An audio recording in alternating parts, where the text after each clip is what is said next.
Acts chapter 14. At Iconium, Paul and Barnabas went as usual into the Jewish synagogue. There they spoke so effectively that a great number of Jews and Greeks believed. But the Jews who refused to believe stirred up the other Gentiles and poisoned their minds against the brothers. So Paul and Barnabas spent a considerable time there, speaking boldly for the Lord, who confirmed the message of His grace by enabling them to perform signs and wonders. The people of the city were divided. Some decided with the Jews, others with the apostles. There was a plot afoot among both Gentiles and Jews, together with their leaders, to mistreat them and stone them. But they found out about it and fled to the Lycaonian cities of Lystra and Derbe, and to the surrounding country, where they continued to preach the gospel. In Lystra there sat a man who was lame. He had been that way from birth and had never walked. He listened to Paul as he was speaking. Paul looked directly at him, saw that he had faith to be healed, and called out, "Stand up on your feet." At that, the man jumped up and began to walk. When the crowd saw what Paul had done, they shouted in the Lycaonian language, "The gods have come down to us in human form." Barnabas they called Zeus, and Paul they called Hermes, because he was the chief speaker. The priests of Zeus, whose temple was just outside the city, brought bulls and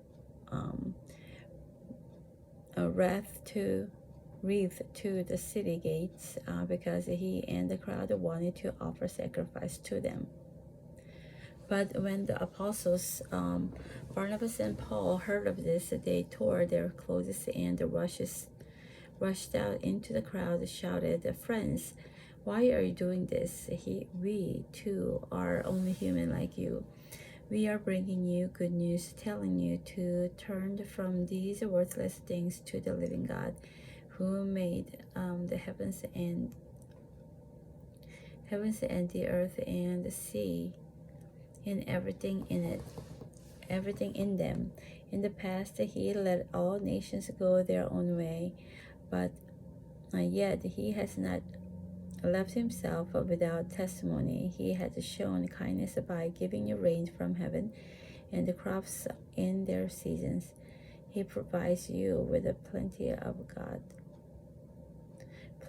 food, and fills your hearts with joy." Even with these words, they had difficulty keeping the crowd from sacrificing to them. Then some Jews came from Antioch and Iconium and won the crowd over. They stoned Paul and dragged him outside the city, thinking he was dead. But after the disciples had gathered around him, he got up and went back into the city. The next day, he and Barnabas left for Derbe. They preached the gospel in that city and won a large number of disciples. Then they returned to Lystra, Iconium, and Antioch, strengthening the disciples and encouraging them to remain true to the faith. "We must go through many hardships to enter the kingdom of God," they said. Paul and Barnabas appointed elders for them in each church, and with prayer and fasting committed them to the Lord, in whom they had put their trust.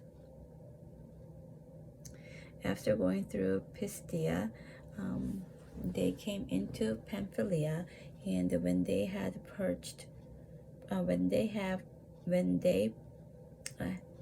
When they had preached the word in Perga, they went down to Attalia. From Attalia, they sailed back to Antioch, where they had been committed to the grace of God for the work they had now completed. On arrival there, they gathered the church together and reported all that God had done through them and how he had opened the door of faith to the Gentiles, and they stayed there a long time with the disciples.